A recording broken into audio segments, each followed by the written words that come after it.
साथियों नमस्कार, मैं आपका दोस्त गिरिराज मेवाड़ा। हम अष्टावक्र गीता का आज तीसरा भाग शुरू करेंगे, जिसमें पहला प्रकरण और सूत्र 8वां रहेगा। दोस्तों, एक निवेदन करना चाहता हूँ आप सब धर्म प्रेमियों से कि ये जो अष्टावक्र गीता जो YouTube पे है, इसको आप आगे फॉरवर्ड करो ताकि लोग ज़्यादा से ज़्यादा इसको देख सकें, अच्छी शिक्षा ग्रहण कर सकें, लोग धर्म कर्म में लगें। आपका बहुत बहुत धन्यवाद। और मैं शुरू कर रहा हूँ। पहला प्रकरण सूत्र 8। मैं करता हूँ ऐसा अहंकारी रूपी विशाल काले सर्प से दंशित हुआ तू मैं करता नहीं हूँ, ऐसे विश्वास रूपी अमृत को पीकर सुखी हो। इस सूत्र में अष्टावक्र अहंकार को ही दुखों का कारण मानते हुए कहते हैं कि तू इस अहंकार रूपी विशाल काले सर्प से दंशित हुआ है, इसलिए अपने को कर्ता मानता है। यह मैं हूँ कि भावना ही तुझे उस ब्रह्म अथवा चेतन से अलग करती है। जब तक तेरे में अहंकार है, तू अपने को उस आत्मा से भिन्न मानता रहेगा। यही भिन्नता सभी दुखों का कारण है। इसलिए तू मैं भिन्न हूँ, मैं करता हूँ, इस अहंकार को छोड़कर मैं करता नहीं हूँ, करता वही ईश्वर है। मैं निमित्त मात्र हूँ, उपकरण हूँ, ऐसे विश्वास रूपी अमृत को पीकर सुखी हो। इस सूत्र में अहंकार को समझना आवश्यक है। समस्त सृष्टि की उत्पत्ति एक ही ब्रह्म से हुई है। एक ही चेतना विभिन्न रूपों में विभक्ति हुई है। शरीरगत चेतना आत्मा तथा समष्टिगत चेतना ही ब्रह्म है। आरंभ में इस ब्रह्म में कामना का स्फुरण हुआ। एको हम बहुश्याम, मैं एक हूँ अनेक हो जाऊं। इसी स्फुरणा में से सुप्त शक्ति का जागरण हुआ। वह शक्ति आगे विभिन्न रूपों का निर्माण करती रही।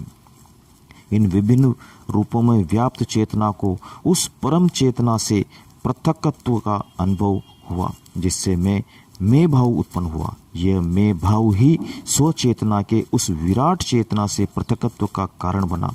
इसी अहंकार से स्वचेतना उस विराट चेतना से भिन्न प्रतीत होने लगी। इस भिन्नता प्रतीति का मूल कारण मनुष्य की बुद्धि है। यह बुद्धि ही इस भिन्नता की प्रतीति का कारण बन गई है। बाइबल की कथा है कि आदम ने शैतान के फुसलाए जाने पर बुद्धि का फल खाया, जिससे उसे स्वर्ग से पृथ्वी पर गिरा दिया गया। यह अच्छी प्रतीक कथा है। शैतान है अहंकार, उसी ने बुद्धि का फल खाने को कहा, जिससे मनुष्य स्वर्ग के बगीचे से अर्थात ईश्वर के सानिध्य से अलग हो गया। अतः यह बुद्धि ही जीव को परमात्मा से अलग करती है, लेकिन बुद्धि को फुसलाया अहंकार ने। अतः यह अहंकार ही मूल पाप है, जिसके कहने से वह स्वर्ग के बगीचे ईडन गार्डन से नीचे गिरा दिया गया। समस्त सृष्टि के आरंभ की कथा इसी अहंकार से होती है। बाइबल में शैतान को ईश्वर के समान ही शक्तिशाली बनाया है, शक्तिशाली माना है। दोनों की सत्ता को स्वतंत्र रूप से स्वीकार किया है। वहाँ भारतीय दर्शन इस शैतान को अहंकार कहता है, किंतु इसकी स्वतंत्र सत्ता नहीं मानता। इसकी उत्पत्ति अज्ञान से मानता है, जिससे वह कहता है अज्ञान ही मूल पाप है। अज्ञान से हुई यह प्रतीति आत्मज्ञान से ही मिट सकती है। जब आत्मा का बोध हो गया, उसका ज्ञान हो गया, तो भ्रांति मिट जाती है एवं मनुष्य अपने वास्तविक स्वरूप को पहचान लेता है। तभी वह शांत एवं सुखी हो सकता है। इसलिए अष्टावक्र कहते हैं कि मैं करता हूँ ऐसे अहंकार रूपी विशाल काले सर्प से दंशित हुआ तू मैं करता नहीं हूँ, ऐसे विश्वास रूपी अमृत को पीकर सुखी हो। यह मैं अथवा अहंकार अनंत भिकमंगा है। इसे चाहे कितना ही भरो यह खाली ही रहता है। सिकंदर जैसा विश्व विजेता भी कहता है, मैं खाली हाथ जा रहा हूँ। इस दुनिया का सारा खेल अहंकार का है। वह अपने को कुछ दिखाना चाहता है। मनुष्य की आवश्यकताएं बहुत कम है जिन्हें आसानी से पूरा किया जा सकता है, किंतु उसके अधिकांश कार्य अहंकार तृप्ति के लिए ही होते हैं। यह अहंकार कठिन एवं असाध्य कार्य करने में रुचि लेता है, जैसे सिर के बल चलना, एक टांग पर खड़ा रहना, तप करना, नग्न रहना, लंबे उपवास करना, एवरेस्ट पर चढ़ना, लंबी समाधि लगाना, हठ योग करना आदि। यह आदमी का अहंकार ही है कि वह अपने को सभी पशुओं से श्रेष्ठ समझता है। इस अहंकार ने ही पृथ्वी को समस्त ब्रह्मांड का केंद्र माना, अपने को देवताओं की संतान माना। हमारा देश महान, हमारा धर्म महान, हमारी जाति महान, मैं महान आदि सब अहंकार की ही घोषणाएं हैं। यह अहंकार एक रोग है जो जीवन में सिखाया जा रहा है। ये शिक्षण संस्थाएं, समाज सभी सिखा रहे हैं। अहंकार के अतिरिक्त जीवन में कोई और बोझ नहीं है, केवल तनाव नहीं है, न कोई बंधन है। अहंकार हमेशा चाहता ही है, देता नहीं है। देने वाला निरअहंकारी हो जाता है। यह चाह ही दुख का कारण है। जितना चाहोगे जीवन में उतना ही दुख मिलेगा। यह सुखी होने का मार्ग नहीं है। ईश्वर ने अपना बहुमूल्य ज्ञान मनुष्य को दिया, किंतु मनुष्य उससे संतुष्ट नहीं है। इसका एकमात्र इलाज धर्म है। जिस दिन अहंकार गिर गया उस दिन यह कर्तापन भी गिर जाएगा। वह उसी क्षण मनुष्य ईश्वर की समीपता का अनुभव करने लगेगा। अहंकार साहस एवं शौर्य दिखा सकता है, तपस्या कर सकता है, भूखा रह सकता है, एवरेस्ट पर चढ़ सकता है, राजनेता बन सकता है, किंतु वह समर्पित नहीं हो सकता, भक्त नहीं बन सकता। ऐसा व्यक्ति यदि कर्मयोगी बन जाए तो अहंकार गिर सकता है। इस अहंकार की भी संसार के लिए तो उपयोगिता है, किंतु आध्यात्म से वह गिर जाता है, उसका नैतिक पतन हो जाता है। वह स्वार्थी बनकर चोरी, हत्याएं, शोषण, हिंसा सब कर सकता है। ऐसे अहंकारियों ने अपनी अलग ही दुनिया बसा ली है, जो इस आध्यात्म की दुनिया से सर्वथा भिन्न है। इसी कारण बाइबल में शैतान को ईश्वर के समान ही शक्तिशाली माना गया है। वह भारत में इसी शैतान यानी अहंकार को मूल पाप माना है। अन्य समस्त प्रकार के पाप, अनैतिकता आदि इसी की संतानें हैं। अहंकार बड़े परिवार वाला है, एवं इसका संयुक्त परिवार है। यदि अहंकार है तो नरक जाने के लिए और किसी पाप की आवश्यकता नहीं है। सब पाप अपने आप होते चले जाएंगे, करने नहीं पड़ेंगे। इसलिए अष्टावक्र ने इस अहंकार को विशाल काला सर्प कहा है। यह छोटा मोटा भी नहीं है, विशाल है और साधारण भी नहीं है, काला सर्प है। साथ ही अष्टावक्र केवल इस बीमारी का निदान ही नहीं करते, बल्कि इलाज भी बताते हैं कि इस अहंकार को गिराने का मात्र उपाय यह है कि मनुष्य मैं से मुक्त हो जाए। मनुष्य मैं से मुक्त हो जाए। मैं करता नहीं हूँ। यह सृष्टि अपने विशिष्ट नियमों से चल रही है। परमात्मा ही एकमात्र करता है। ऐसा विश्वास पूर्वक मान लेना ही अहंकार मुक्ति के लिए पर्याप्त है। इसी से मनुष्य सुखी हो सकता है। अहंकारी व्यक्ति को सुखी करना मुश्किल है एवं निरअहंकारी को दुखी नहीं किया जा सकता। अष्टावक्र इसके लिए कोई विधि, साधना, तपस्या भी नहीं बताते। वे कहते हैं, देखो इस तरह दृष्टि मात्र बदलो, पूर्ण विश्वास और निष्ठा पूर्वक तो निश्चित ही परिवर्तन आ जाएगा। बोध मात्र पर्याप्त है। यह गलत दृष्टि ही तुम्हारे दुखों का कारण है। गलत दृष्टि यह कि तुम अपने को उस एक अस्तित्व के साथ नहीं मानते, अपनी ढपली अपना ही बजाए जा रहे हो, सह अस्तित्व को स्वीकार नहीं करते। तुम समग्र के ही एक हिस्से हो, अलग नहीं हो। न जन्म पर तुम्हारा अधिकार है, न मृत्यु पर। बीच में व्यर्थ ही कर्ता बने बैठे हो। अष्टावक्र ने इस सूत्र में जो सार गर्भित था वह कह दिया। कोई विश्वास पूर्वक इसे अमृत के समान पी जाए तो सुखी हो सकता है। सूत्र 9। मैं एक विशुद्ध बोध हूँ, ऐसी निश्चय रूपी अग्नि से गहन अज्ञान को जलाकर तू शोक रहित हुआ सुखी हो। अष्टावक्र केवल निषेध की बात ही नहीं करते कि अहंकार छोड़ दो तो ज्ञान होगा। केवल छोड़ना ही प्राप्त करने की आवश्यक शर्त नहीं है। निषेध वाले धर्म केवल छोड़ने की बात करते हैं, त्याग की बात करते हैं। सब छोड़ दो, घर बार, पत्नी, बच्चे, कपड़े सब छोड़ दो, जंगल चले जाओ, भूखे रहो, भीख मांग कर खाओ आदि। इस छोड़ने की शिक्षा ने दुनिया का बहुत अहित किया है। छोड़ सब दिया किंतु मिला कुछ नहीं। ऐसे व्यक्ति की स्थिति बड़ी दयनीय हो गई। वह मार्ग से ही भटक गया, धोबी का गधा बन गया, न घर का न घाट का। किंतु अष्टावक्र विधायक हैं। वे कहते हैं अहंकार मात्र छोड़ देने से, कर्तापन छोड़ देने से ही वह परम मिल ही जाए, यह आवश्यक नहीं है। फिर छूटने की भ्रांति भी हो सकती है, किंतु वह सूक्ष्म तल पर विद्यमान रहता है। ये मान लेने से कि अंधकार नहीं है, अंधकार विलुप्त नहीं हो जाता, दीप जलाने से ही दूर होगा। अष्टावक्र इसलिए विश्वास दिलाते हुए कहते हैं कि आत्मज्ञान के लिए तू ये निश्चय पूर्वक मान ले कि मैं विशुद्ध बोध रूप आत्मा हूँ, तो तेरा अज्ञान रूपी अहंकार चाहे कितना ही घना क्यों न हो, एक क्षण में विलीन हो जाएगा। अज्ञान का अस्तित्व नहीं है, वह ज्ञान का अभाव मात्र है। जब तक ज्ञान नहीं है अज्ञान रहेगा, किंतु ज्ञान का उदय होते ही वह लुप्त हो जाएगा। इस ज्ञान प्राप्ति के बाद ही मनुष्य शोक रहित होकर सुखी हो सकता है। अज्ञान के रहते वह कभी शोक रहित नहीं हो सकता। अज्ञान के कारण मनुष्य की अनेक अपेक्षाएं होती है। जब अपेक्षाएं पूरी नहीं होती तो दुखी होता है। अपेक्षा रहित जीना भी एक कला है।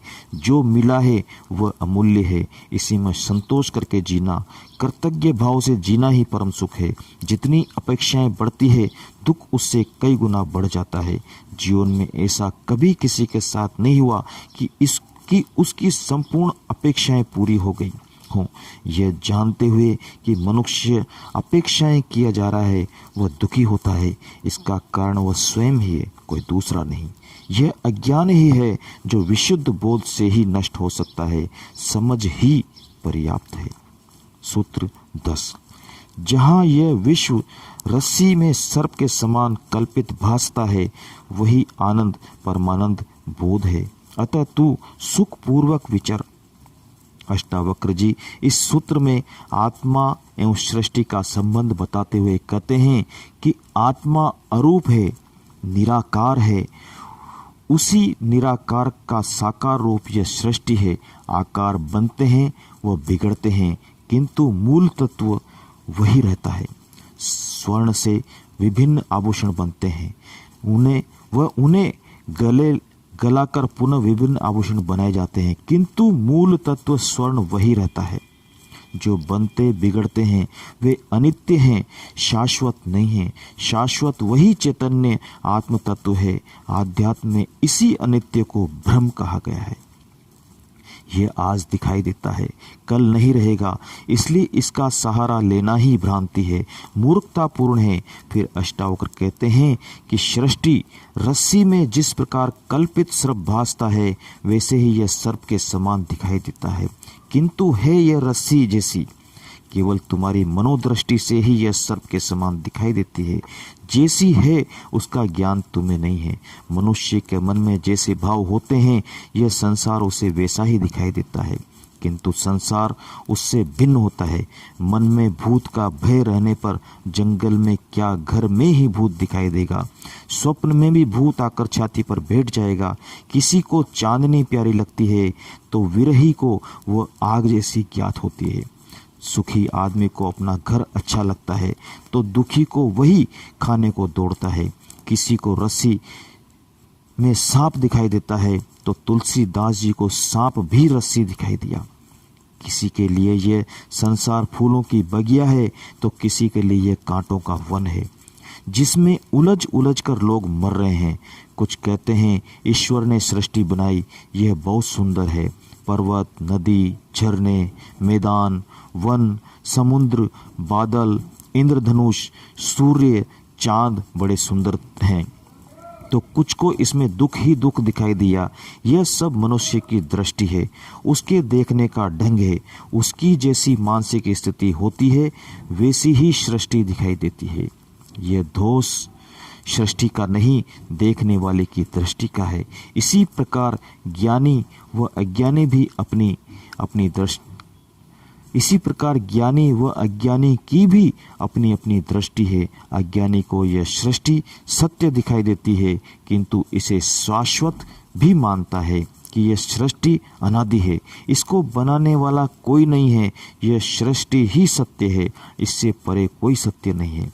जो प्रत्यक्ष है, दिखाई दे रही है, वह असत्य या मिथ्या कैसे कही जा सकती है? परमात्मा जो दिखाई नहीं देता वह असत्य या मिथ्या हो सकता है, किंतु सृष्टि कभी मिथ्या नहीं हो सकती है। यह नित्य है, शाश्वत है, सत्य है। बुद्ध ने इस सत्य एवं मिथ्या का अच्छा विवेचन किया है कि यह सृष्टि भ्रांति नहीं है, मिथ्या भी नहीं है, सत्य भी नहीं है, किंतु शाश्वत नहीं है। इसलिए इसका क्षणिक सत्य है, थोड़े समय के लिए सत्य है, किंतु सत्य उसी को कहा है जो शाश्वत है। जो शाश्वत नहीं है वो सत्य नहीं हो सकता। अष्टावक्र की दृष्टि अनूठी है।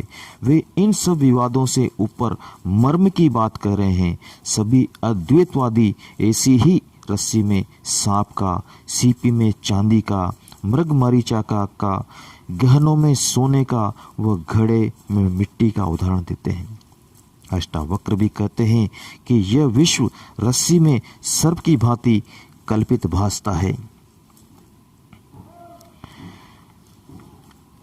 इसका अर्थ यह नहीं है कि संसार नहीं है, यह संसार कल्पना मात्र है, बल्कि इसका अर्थ है संसार तो है, सृष्टि है।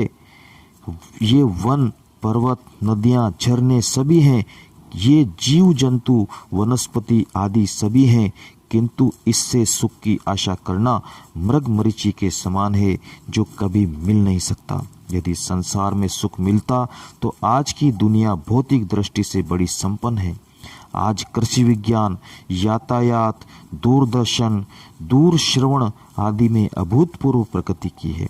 आज मनुष्य चांद पर जा पहुंचा, सूर्य, चांद, सितारों से आगे की जानकारी ले आया, बुद्धि का चरम विकास कर लिया।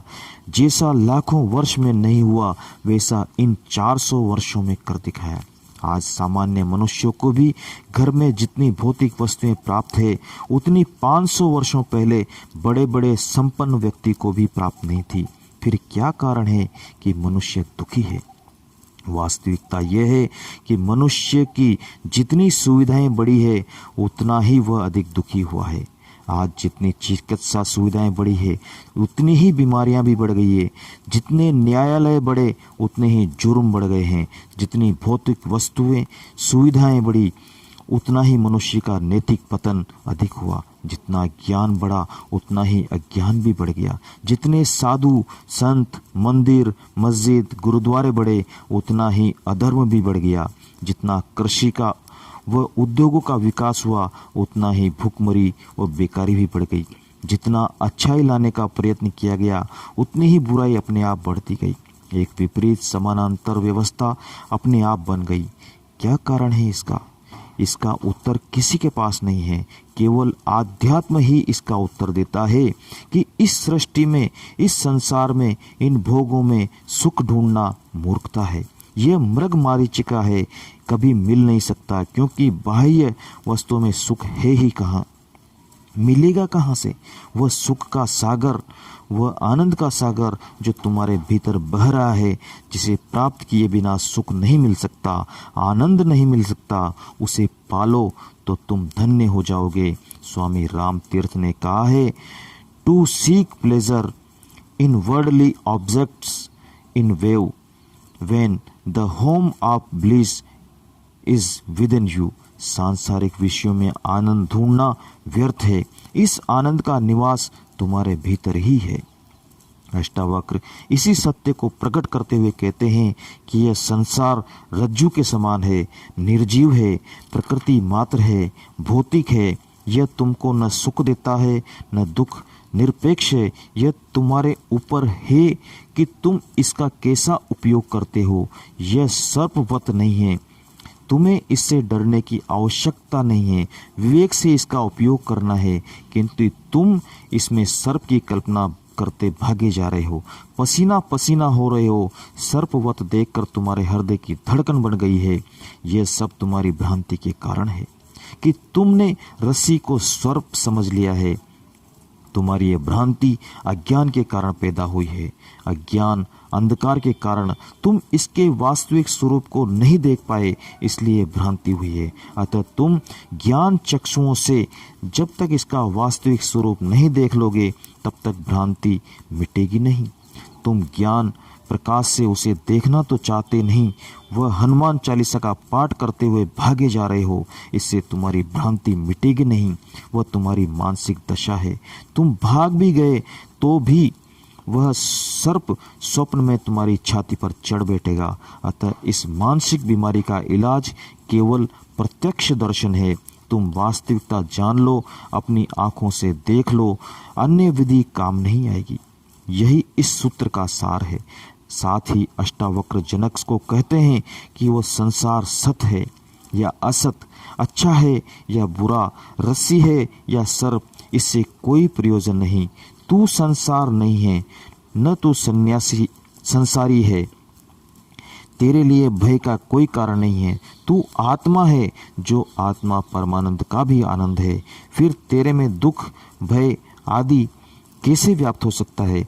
तू ज्ञानी ही नहीं है, स्वयं ज्ञान है, बोध है, इसलिए तू सुखपूर्वक विचर। इस आत्मज्ञान से तेरे सारे संशय भ्रम दूर हो जाएंगे। संसार के प्रति जो तेरी दृष्टि है वह बदल जाएगी। जिस प्रकार स्वप्न में किसी को देखकर भय लगता है किंतु स्वप्न टूटने पर भय दूर हो जाता है, उसी प्रकार अज्ञानी ही संसार से भयभीत है।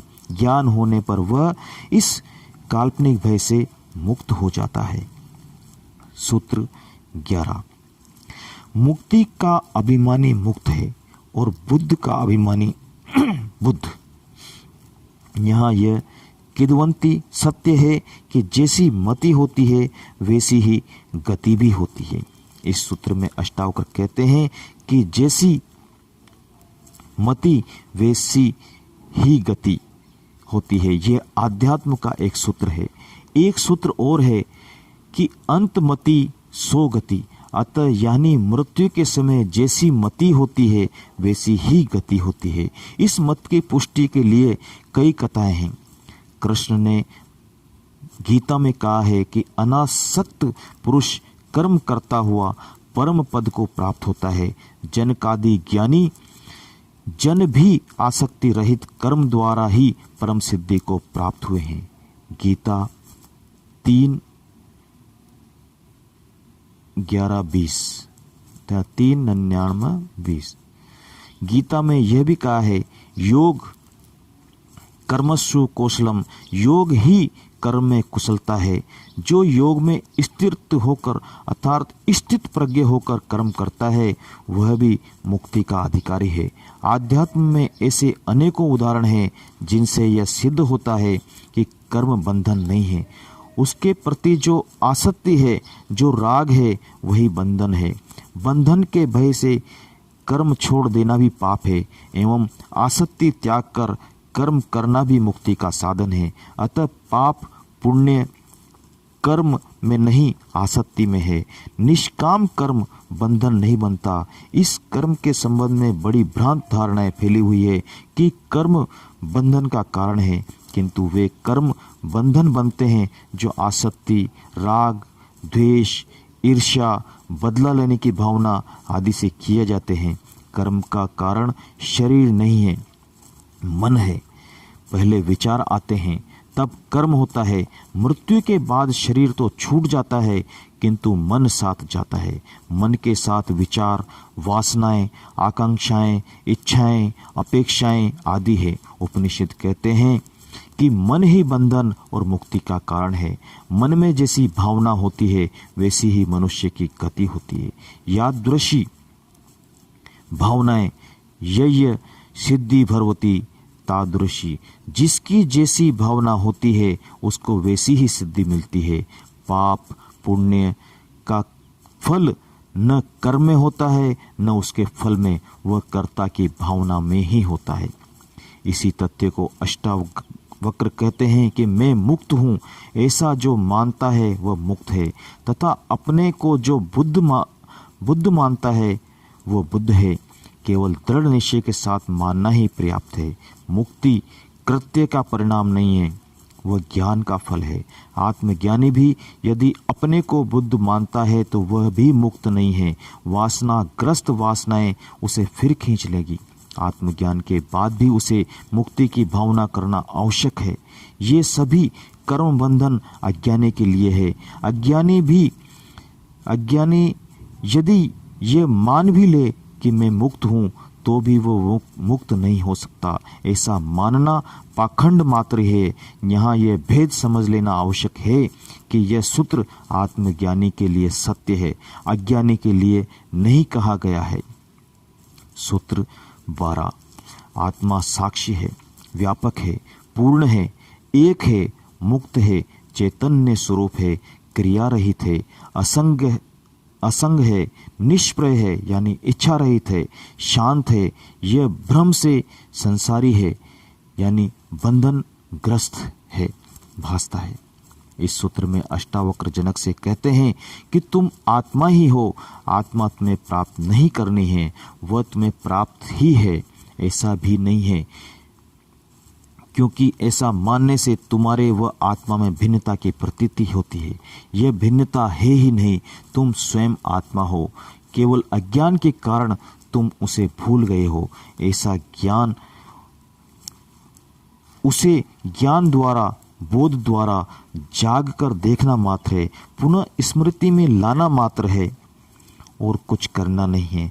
वे आत्मा का स्वरूप बताते हुए कहते हैं कि यह आत्मा साक्षी है, सबका दृष्टा है, यह सबको देखता है, किंतु इसे देखने वाला कोई नहीं है। यह तुम्हारा होना है, यह व्यापक है, इसे सीमित नहीं किया जा सकता, संकीर्ण दायरे में बंद नहीं किया जा सकता, किसी मान्यता या परिभाषा में कैद नहीं किया जा सकता। यह पूर्ण है, ब्रह्म भी पूर्ण है, पूर्ण में से पूर्ण ही निकलता है। अतः आत्मा भी ब्रह्म जैसी पूर्ण है, उसमें कोई कमी नहीं है, अपूर्णता नहीं है। माता बच्चे को जन्म देती है तो बच्चा भी पूर्ण ही होता है, किंतु माता की पूर्णता में कोई कमी नहीं आती। 10-10 बच्चे पैदा करके भी माता पूर्ण ही बनी रहती है। ऐसा ही ब्रह्म व आत्मा है। यदि इसी प्रकार ज्ञान, प्रेम, दया, करुणा आदि को बांटने से वह कभी कम नहीं होती है। ब्रह्म एवं आत्मा ऐसा ही है। ईशावास्य उपनिषद कहता है कि वह पूर्ण है और यह भी पूर्ण है, क्योंकि पूर्ण से पूर्ण की ही उत्पत्ति होती है तथा पूर्ण का पूर्णत्व लेकर पूर्ण ही बचा रहता है। बीज पूर्ण है, इसलिए उससे पूर्ण वृक्ष बनता है। यह जगत उसी पूर्ण की ही अभिव्यक्ति होने से पूर्ण ही है। इसलिए अष्टावक्र कहते हैं कि यह आत्मा पूर्ण है, एक है। जब ब्रह्म एक है तो आत्मा भी एक ही है, भिन्नता नहीं है। सभी जीवों में भिन्न भिन्न आत्मा नहीं है, आत्माएं अनेक भी नहीं है।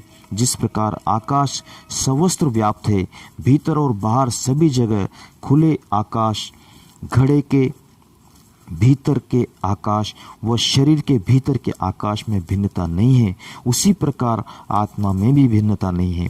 भिन्नता अज्ञान और भ्रम से प्रतीत होती है। जिसे आत्मा का ज्ञान नहीं, ब्रह्म का ज्ञान नहीं, वे ही भिन्न भिन्न जीवों में स्थित आत्मा को भिन्न भिन्न मान लेते हैं, किंतु वह भिन्न भिन्न है नहीं। फिर यह आत्मा मुक्त है, आत्मा का कोई बंधन नहीं है। बंधन शरीर वह मनोगत है। जब इनसे संबंध छूट जाता है तब यह प्रतीति होती है कि आत्मा मुक्त है। इससे पूर्व शरीर व मन के कारण ही आत्मा के भी बंधन की भ्रांति होती है। यह भ्रांति ज्ञान या बोध से ही मिटती है। यह आत्मा चैतन्य है, यह सृष्टि इस चैतन्य की अभिव्यक्ति है, इसी का फैलाव है। यही चैतन्य विभिन्न रूपों में दिखाई देता है। यह आत्मा क्रिया रहित है, यह स्वयं करता नहीं है, क्रिया इसका धर्म नहीं है, यह अक्रिय है। इसकी उपस्थिति से ही सब हो रहा है, इसे स्वयं कुछ नहीं करना पड़ता। जिस प्रकार सूर्य की उपस्थिति मात्र से सृष्टि की समस्त क्रियाएं होती है, उसी प्रकार आत्मा की उपस्थिति से ही सब हो जाता है। यह क्रिया उसकी शक्ति का खेल है। यह आत्मा असंग भी है, इसका कोई संगी साथी, बेटे, पोते, परिवार, मित्र आदि नहीं है। यह अकेली है। यह न किसी से प्रेम करती है न द्वेष करती है। यह स्वर्ग में अपना साम्राज्य स्थापित करके भी नहीं बैठती। न कोई इसके राज दरबारी हैं, न फरिश्ते, न इसका कोई न्यायालय। यह अकेले ही सर्वगुण संपन्न है। यह आत्मा निष्प्रह भी है, बिना इच्छा वाली है। इसकी कोई आकांक्षाएं, इच्छाएं, अपेक्षाएं नहीं है। न यह प्रसन्न होकर पुरस्कार देती है, न क्रोधित होकर दंड। यह शांत है, गंभीर है, इसमें कोई हलचल होती ही नहीं, इसमें कोई तरंग उठती ही नहीं, यह उद्वेलित होती ही नहीं। ऐसा है इस आत्मा का स्वरूप व स्वभाव। किंतु भ्रम के कारण यह संसारी जैसा भासता है, संसारी जैसा देखता है, यह संसार उसकी अभिव्यक्ति है, शक्ति का प्रदर्शन है, उसी का खेल है। आत्मा इन सांसारिक कार्यों में लिप्त नहीं है, वह निर्लिप्त है। उसकी उपस्थिति में सब हो रहा है, वह साक्षी मात्र है, दृष्टा है। किंतु अज्ञानी को भ्रमवश ऐसा दिखाई देता है कि आत्मा ही सब कुछ कर रहा है, परमात्मा ही सब कुछ कर रहा है, सब उसकी मर्जी से हो रहा है, उसका आदेश होगा तभी कुछ होगा। आदि अनेक भ्रांत धारणाओं से यह आत्मा संसारी जैसी दिखाई देती है। जैसा संसार बंधन में है, वैसे आत्मा भी बंधन में है। वह जन्म भी लेती है, उसकी मृत्यु भी होती है, उसे मुक्त भी करना पड़ता है। आदि अज्ञान एवं भ्रम से दिखाई देता है। सूत्र 13। मैं आभास रूप अहंकारी जीव हूँ। ऐसे भ्रम को बाहर भीतर के भाव को छोड़कर तू तटस्थ यानी अचल, स्थिर, बोध रूप एवं अद्वैत आत्मा का विचार कर। आगे अष्टावक्र जनक से कहते हैं कि यह अहंकार सत्य नहीं है, यह आभास रूप है। इस आभास रूप अहंकार के कारण ही अपने को जीव समझता है एवं अपने को इसी भ्रम के कारण आत्मा से भिन्न समझता है। अतः तू इस भ्रम को छोड़ दे तथा साथ ही इस बाहर भीतर के भाव को भी छोड़ दे कि आत्मा अर्थात परमात्मा बाहर कहीं दूर आसमान में है या तेरे ही भीतर है। यह बाहर भीतर का भेद मन का ही है। आत्मा सवस्त्र है, बाहर भी है वह भीतर भी। तू केवल इस कुतष्ट यानी स्थिर अचल बोध स्वरूप अद्वैत आत्मा का विचार कर। अष्टावक्र जनक की भ्रांति मिटाने हेतु कहते हैं कि ये तुम्हें विचार जो मिले हैं ये सब उधार हैं, दूसरों के हैं, तुम्हारे नहीं है। दूसरों के कहने पर झूठी मान्यता तुमने बना ली है कि मैं जीव हूँ, आत्मा मुझसे भिन्न है। कोई आत्मा को बाहर सृष्टि में कहता है, कोई आकाश में, कोई स्वयं के भीतर। आदि इन झूठी मान्यताओं से सब दुखी हो रहे हैं, उनके साथ तुम भी दुखी हो रहे हो। इन उधार ली हुई मान्यताओं को छोड़कर स्वयं जागकर देख लो तो यह सारा भ्रम मिट जाएगा कि मैं कौन हूँ एवं आत्मा कहाँ है। केवल जागना मात्र है, नींद को खोलना मात्र है, ज्ञान दीपक को जलाना मात्र है और कुछ नहीं करना है। अष्टावक्र ने जो बाहर भीतर की बात कही है वो थोड़ी समझने की है। मनुष्य के बाहर एक जगत है, यह संपूर्ण सृष्टि है जिसे कर्म जगत कहते हैं। मनुष्य का भी एक व्यक्तित्व है, बहिर्मुखी। वह हमेशा बाहर की ओर इस संसार को देखता है, वह स्वयं के भीतर नहीं जा सकता, उसका ध्यान में जाना कठिन है। ऐसा व्यक्ति कर्म योग के द्वारा आत्मा को उपलब्ध हो सकता है। अन्य विधि उसके लिए काम नहीं करेगी। कर्मयोग का अर्थ है निष्काम कर्म, आसक्ति का त्याग करके ईश्वर का कार्य समझकर कार्य करना। यह है बाहर का भाव। मनुष्य के भीतर 3 जगत और हैं। एक है विचारों का जगत, इसके भीतर है भाव जगत, व तीसरा आत्म जगत अथवा साक्षी जगत है। बुद्धिजीवी विचारों में जीतता है, बुद्धिजीवी विचारों में जीता है। वह विचारों के साथ ध्यान का प्रयोग करके उस चैतन्य आत्मा तक पहुंच सकता है। उसे कर्म मार्ग में ले जाना कठिन है। वह बुद्धिजीवी होने से तार्किक होगा, अतः उसे चिंतन और विचार के साथ ध्यान द्वारा आत्मज्ञान कराया जा सकता है। इसे ज्ञान मार्ग कहते हैं तथा उस व्यक्ति को ज्ञान योगी कहते हैं। तीसरा जगत भाव जगत है। यह भक्ति और प्रेम का जगत है। जिस व्यक्ति में भावुकता अधिक है उसके लिए भक्ति का मार्ग है। उस व्यक्ति को भक्त कहते हैं। भावना प्रधान व्यक्ति के लिए ज्ञान व कर्म मार्ग नहीं है। ये ज्ञान, कर्म व भक्ति 3 मार्ग हैं जो भिन्न भिन्न प्रकार के व्यक्तियों के लिए है। चौथा जगत है आत्म जगत। यह साक्षी जगत, यह केंद्र पर है। इसी के आधार पर सारा भवन खड़ा है। सारा सृष्टि चक्र इसी धुरी पर घूम रहा है। यही लक्ष्य है। ज्ञान, कर्म एवं भक्ति मार्ग हैं। तीनों के साथ जोड़ने पर इसी लक्ष्य को प्राप्त होते हैं। कृष्ण का कर्म योग, कपिल का सांख्य योग एवं नारद का भक्ति योग 3 मुख्य मार्ग हैं। इनमें अष्टावक्र का मार्ग अनूठा है। सीधा साक्षी पर जाना। वे कोई मार्ग ही नहीं बताते, कोई विधि ही नहीं देते, न कर्म, न ज्ञान, न भक्ति। सीधी साक्षी की बात करते हैं। यही अंतिम है। इस साक्षी भाव में सीधा जाने से समस्त भ्रम मिट जाते हैं। यह देह, मन, बुद्धि, अहंकार, जगत सब ब्रह्मवत ज्ञात होने लगते हैं, जैसे थे ही नहीं। इनके प्रति जो ख्याल हैं सब मिट जाते हैं। सभी धारणाएं टूट जाती हैं। जिस प्रकार कमरे में भूत दिखाई देता है किंतु दीपक जलने पर वह नहीं दिखाई देता, गायब हो जाता है, क्योंकि वहाँ भूत था ही नहीं। भ्रम था जो दूर हो गया। यदि भूत होता तो गायब नहीं होता। ऐसा ही अहंकार का भ्रम है। इसे गिराने की अनेक विधियां हैं। भक्ति है ईश्वर की शरण में जाना, अपने को अकर्ता मानना, भिक्षान्न ग्रहण करना, अपने को तुच्छ समझना, नम्रता लाना, नमस्कार व साष्टांग दंडवत करना, चरणों में झुकना आदि अनेक विधियां अहंकार को मिटाने में काम लाई जाती है। किंतु अष्टावक्र किसी विधि का उपयोग नहीं करते। वे सीधे उस परम शक्ति का बोध कराते हैं जिससे अहंकार अपने आप गिर जाता है। समस्त भ्रम मिट जाते हैं। धर्म कोई परंपरा नहीं है जिसे निभाना मात्र है, तथा परंपराएं भी धर्म नहीं है। धर्म शाश्वत है, सनातन है।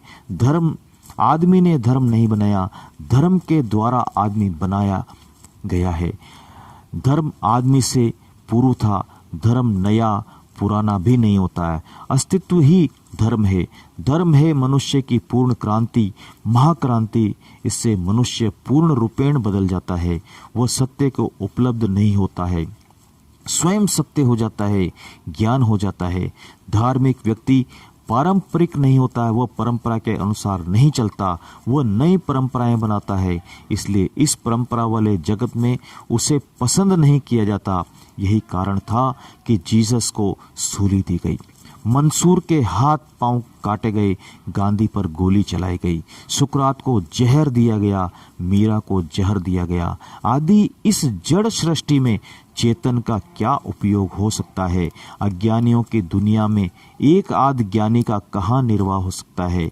जहाँ अज्ञानता वरदान हो वहाँ बुद्धिमान होना भी मूर्खता है। इसलिए ज्ञानियों को इस दुनिया ने पसंद नहीं किया, वे उनकी हत्याएं की गई। इस सूत्र में अष्टावक्र आत्मा को कूटस्थ यानी स्थिर, अचल कहते हैं। यह आत्मा स्थिर है, अचल है, वह चलती नहीं। संसार चलता है, आत्मा केंद्र पर है, धुरी है।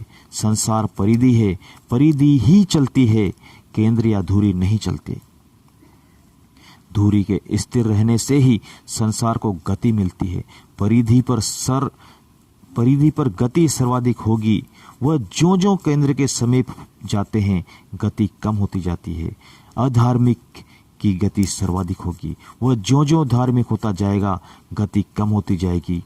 जितना राग, द्वेष, ईर्ष्या, लोभ, मोह, अहंकार अधिक होगा उतनी ही गति तीव्र हो जाती है। ज्ञान की ओर यात्रा करने वाला सबको छोड़ता जाता है, जिससे गति कम हो जाती है। भौतिक विकास का सूत्र गति है, क्रियाशीलता है। आध्यात्म का सूत्र विश्राम है, शांति है। अमेरिका, रूस आदि सर्वाधिक गतिशील राष्ट्र हैं। भारत आध्यात्मवादी होने से इसकी गति कम हो गई। भौतिक समृद्धि प्राप्त नहीं कर सका। केंद्र और परिधि दोनों भिन्न दिशा मार्ग हैं। परिधि है विज्ञान, केंद्र है ज्ञान। ज्ञान के बिना विज्ञान के भी अच्छे परिणाम नहीं आ सकते। विज्ञान शक्ति मात्र देता है, उपयोग का ज्ञान नहीं देता, जिसके विनाशकारी परिणाम होते हैं। भस्मासुर को दिए गए कड़े जैसा सिद्ध होता है। यहाँ यह समझना आवश्यक है कि आत्मा स्थिर है, अचल है, किंतु वही धुरी है जिसके आधार पर यह समस्त सृष्टि चक्र चलायमान है। यदि धुरी न हो तो परिधि किसके सहारे चलेगी? हर गतिशील पदार्थ का एक केंद्र होता है जिससे उसको गति मिलती है। चक्रवात को भी गति केंद्र से मिलती है। पहिया धुरी से बंध कर ही चलता है। सौर मंडल का केंद्र सूर्य होता है। सूर्य का केंद्र निहारिका, निहारिका का केंद्र कोई मंदाकिनी गैलेक्सी है। सृष्टि में बिना केंद्र के कोई वस्तु नहीं चल सकती। जो कहते हैं कि केंद्र कोई नहीं है, कोई आधार नहीं है, सब अपने निज भाव स्वभाव से हो रहा है, वे मूढ़ ही हैं। कबीर ने चलती चक्की यानी परिधि की बात कही है, तो उसके पुत्र कमाल ने केंद्र की बात कही। परिधि को शक्ति केंद्र से मिलती है। यह केंद्र स्वयं नहीं चलता, केवल शक्ति देता है, जिससे सृष्टि की समस्त क्रियाएं संचालित होती हैं। इस जड़ शरीर में जो गति है वह चेतन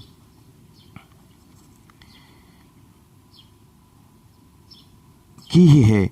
यह केंद्र शक्ति ही नहीं, ज्ञान भी है। ज्ञान विहीन शक्ति ही पैशाचिक वृत्ति है, एवं ज्ञान युक्त देवी शक्ति दोनों के पास है, किंतु भेद ज्ञान के कारण है। अष्टावक्र यही कह रहे हैं कि यह आत्मा कुतष्ट यानी स्थिर है, जिसकी शक्ति से यह समस्त सृष्टि चल रही है, साथ ही बोध रूप भी है। फिर शक्ति व बोध भिन्न नहीं है, उसी आत्मा के हैं। दोनों को भिन्न मानना ही एक ज्ञान है। इस सूत्र में अष्टावक्र ने कुतष्ट, बोध स्वरूप एवं अद्वैत इन तीन शब्दों में समस्त सृष्टि की व्याख्या कर दी है। यही गुरु की महिमा है। हे सूत्र 14, हे पुत्र, तू बहुत काल से देहाभिमान के पाश में बंधा हुआ है। उसी पाश को मैं बोध हूँ, इस ज्ञान की तलवार से काट कर तू सुखी हो। अष्टावक्र कहते हैं कि वह एक ही चैतन्य अनेक रूपों में अभिव्यक्त हुआ है। शरीरस्थ आत्मा भी वही चैतन्य है।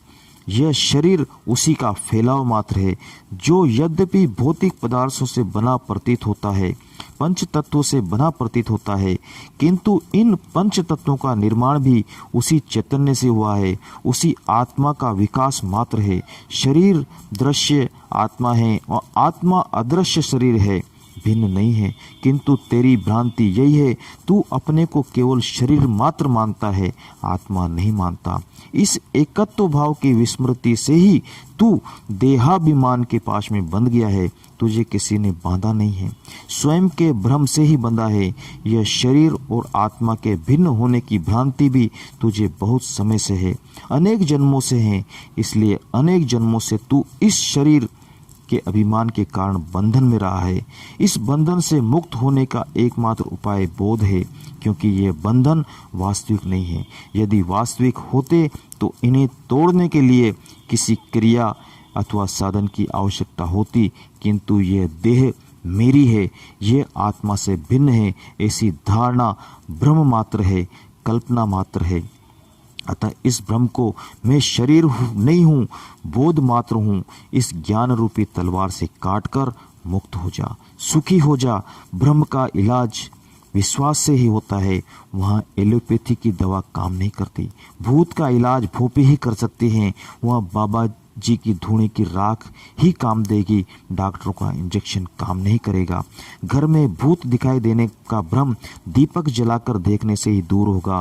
राम कृष्ण को साकार काली के स्वरूप से मुक्त कराकर निराकार में प्रवेश कराने के लिए उनके गुरु तोतापुरी ने भी समाधि की स्थिति में झूठी तलवार का प्रयोग कराया था, क्योंकि वह साकार भी ब्रह्म ही था। इसी प्रकार अष्टावक्र ज्ञान रूपी तलवार से ही इस अज्ञान रूपी देहाभिमान को नष्ट करने को कहते हैं, क्योंकि अज्ञान का विनाश ज्ञान से ही होता है, साधन काम नहीं आते। आज इतना ही। आगे सूत्र 15 से हम शुरू करेंगे। धन्यवाद। आपका दोस्त गिरिराज मेवाड़ा।